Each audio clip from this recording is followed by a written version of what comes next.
I'm Gavin from Bush, and may the rock be with you. Gavin, how are you, mate? Hello there. Excellent. Absolute pleasure to talk to you. Thank you for your time today. No worries. How you doing? Excellent. Now, I guess I can actually finally say we'll see you soon because you're heading over finally to Australia for these Under the Southern Stars shows. Are you pumped? Yeah, it's just going to be, I think there's something about just getting that chance to play again after everything everyone's been through. It's been terrible for everyone. And just the emotions will be so high because, like, for the crowd, there's so many great bands. Just the whole thing of like life coming back to normal and sort of celebrating that. So we are super excited about that, obviously. Little scared. I hope it's still happening, right? I mean, it's definitely still happening, right? Yeah. Been a bit like, okay, get ready. And, so yeah, of course, we're thrilled, Excellent. And you guys did release an album during the pandemic in 2020. And of course, no one was doing anything in terms of touring. Is this sort of like the first time I'm going to hear these songs live? Yeah, the first time in Australia.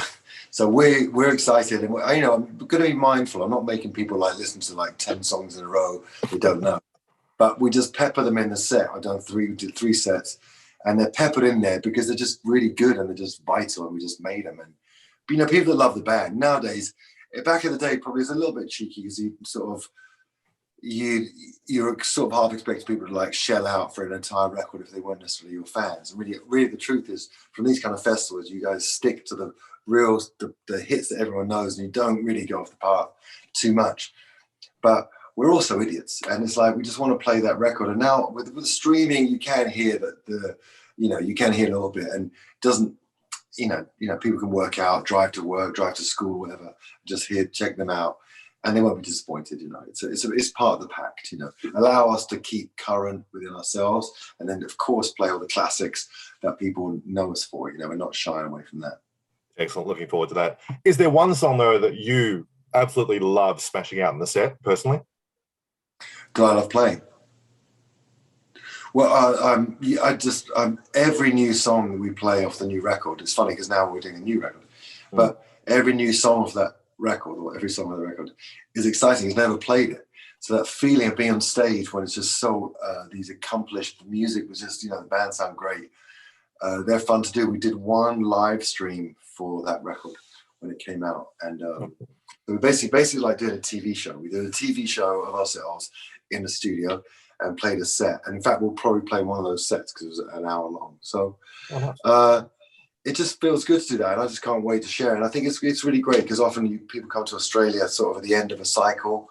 It's pretty unusual to have a record playing an album that you've never played in Australia. It works, Awesome. Now, we never got to speak about the album because no one was doing anything back then, but it's a huge, big rock album, which I love. But I wanted to ask about one track in particular that I can't stop listening to, and that's the ballad, that's Undone. Is there a story you can tell about that song at all? Yeah, I did. I sort of handed in the record, and my manager was like, you need a ballad. And I was like, I was trying to be like a tough, I don't care, I don't feel anything record, And he goes, do one. And in fact, I sat where I'm sitting now. And so it was funny because it was a kind of relief.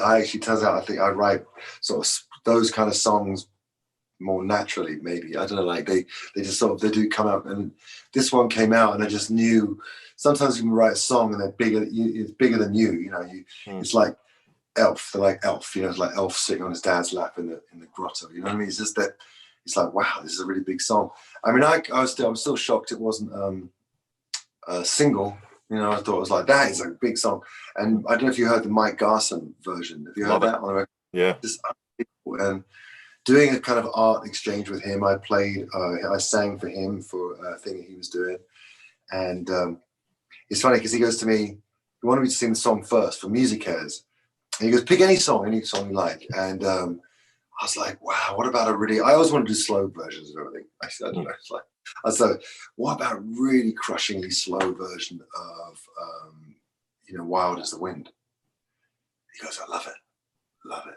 let me send you the version that Nina Simone, that David loves of Nina Simone. Then I'll show you the one from David from Madison Square Garden. It's amazing. I watched them both. I was like, I'm not going near that song. You'll see it out of your mind. So it's really weird because I said, have you ever done a slow down, mournful piano version of Heroes? Have you ever done that? He goes, no.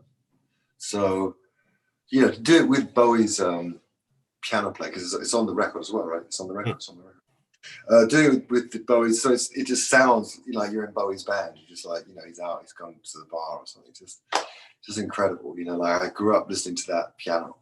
He's on every record, and so to even be, you know, I just love him, and I've become close with him. I think. I mean, I haven't seen him because of the pandemic, but we went through some stuff together and talking a lot. And I was living near him last year. In the summer. Anyway, I've got close with him, which is what a privilege. I know. So yeah, thanks for knowing that. We won't be playing that, unfortunately. We should. Right. We'll get you back on another tour, and you can do that for us. Right. Excellent. Now, what was that? It should be Heroes. Should be the walk-on music. You know, we just come on stage to that. There you go. New tour. Start it up. Maybe. Look at that. Look at that. It's ideas. It's like we're just vibing. Love it. Now, the band returned in 2011 after a hiatus. There's been a pretty consistent 3-year cycle for albums over that time, but we had a 2-year, essentially, a break. Have you guys been writing? Have you got anything that might come a little bit sooner than later? Yeah, I've just written 18 songs. Oh. And in fact, start on Monday with the full, you know, with the producer, rearrange, hopefully not too much, the stuff I've done. We choose the songs we're going to do. We either might use what I've started, the tracks, or we might just try mixing them and do them fresh. Each song will dictate that, but we go 2 weeks or 8 days before we come to Australia, and then we do 2 days rehearsal. And then when we come back from Australia, we've got a few days off, and then we go back to finish it. Okay, wow. So we should have. It should be done by the summer. Be done by May. It should be totally done. Oh, don't rush it too early because the kingdom still needs a bit of love. Yeah. I mean, the thing is, that doesn't mean it comes out then. You know, then you got people sit, whatever. I know. But yes, we are on that cycle. Our manager keeps telling us that being consistent is really important. I'm like, I've never stopped. Well, we're looking forward to what's next because I think you be more consistent. You've busted out one of the best albums I've heard in a long time with the Kingdom. I absolutely love it. So, you know, keep up with that sort of stuff. Yeah, it is. It's all like that. I was like, I like that. And it's like, so I just kept on in that vein. That just was the launch pad for just like, that was it. I was like, I'm off. Got maybe 2 ballady, 2 softer songs, slower songs, but they're weird. And I've got a studio in my house now and just been having such an amazing time. You have the tools at your fingertips now to make songs and make music. It's just staggering. I mean, it's just so much fun. Like so much fun. I'm doing a song for my mate's movie, and he's got me to do a song. He asked me like on Friday, and I was like, and he sent me a Waylon Jennings song, like country. I was like, okay. And so I've written this song for him, Mr. Triggerfinger. I wrote it yesterday and I'm recording it today. I just did a vocal. Now they're editing it, you know, they can make it nice, make sure you kind of sound sweet. And then I have all my stuff. I just love. I don't use a lot of it, but I just like all those little things. And so the song, I hope they get to stay because from Monday, it's like everyone's gonna have an opinion about it. Maybe one will stay, but as a love thing, democracy rules. Love it. That's great. That's exciting. Now, the last 2 years have been doozies, as we've sort of talked about. What, if anything, has this whole situation taught you that you're going to now maintain throughout your life and career?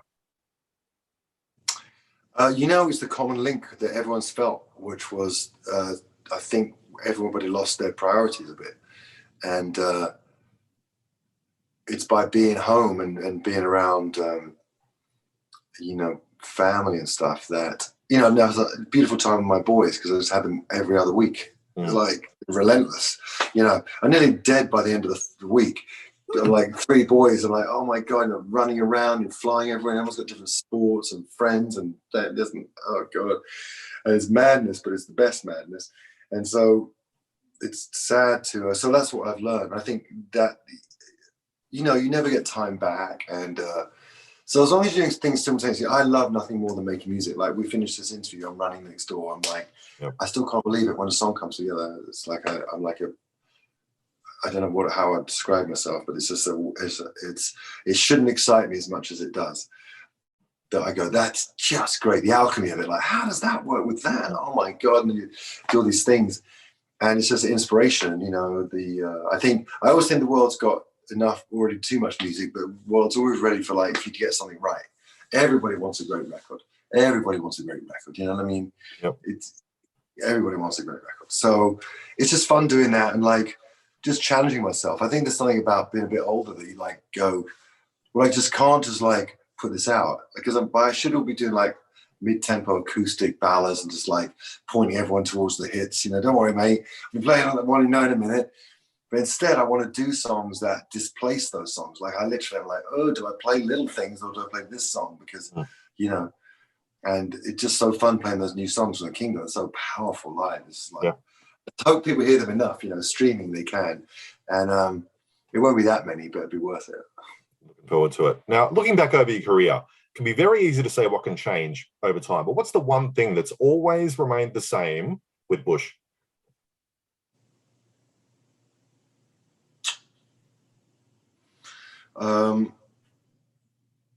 Yeah, what's on the Bush? Well, it's always been in both incarnations, because basically there's been in two incarnations, and Chris straddled the gap, and because he continued to work with me since 2002. But what's been consistent is the joy. You know, there's been lots of times where, you know, days where you're just like, oh my God, what am I doing here? What am I doing? But it's always made, you know, it's like we're idiots on a wheel, because by the nighttime you're playing like this is it, and that feeling and that connection with people, and it sort of makes sense of your life outside of your family and people you love. You know, it makes a sense, and you can go home like a hunter-gatherer and sort of feel sated. And I think that joy of just playing, walking out onto stages with warm breezes and to the intro music and people start feverish, and it's just like, it's just so magic and magical, and just I'm really grateful we still get to do it. That's why I work really hard to make sure that like this new stuff is just as good, and the band will be just great on it, and make a really primal record. It's super strong. But yeah, I'm always singing like I normally do, so it's never like I can't change that stuff. So it always brings it. People say, "Oh, the Kingdom's like 16 stone." It's maybe the spirit is the same, but the music's not at all. It's completely different. Yeah, that's cool. It just means people feel that the music's invigorated. You know, sometimes people can't describe exactly what they mean. They can't articulate music. You know, for us musicians, that just means to me they like the energy. The energy is right. Yeah, nice. Now, I asked a couple of people, I said, I'm talking to you, and I asked for a couple of questions, and I just have to apologize in advance because I'm going to ask it, and it's the dumbest question you'll ever hear, and you've probably heard it before. Gavin, is everything still Zen? Well, you know, everything is cyclical, and so it's never always anything. Nice. That'll do. They'll be happy with that. Now, what we do with everyone is I get you to look ahead to the future a little bit. So I want you to finish this sentence for me with a prediction. In 2022, Bush will release a new record that will shock everyone. Cool. Happy with that. Looking forward to it already. The Kingdom Part 2, now a new one. Yeah. Excellent. Mate, thank you so much for your time. I can't wait to see you guys in a few weeks here Great. in Sydney. It's going to be an absolute blast. It will. Thanks, mate. All the best. Have a good one. See ya.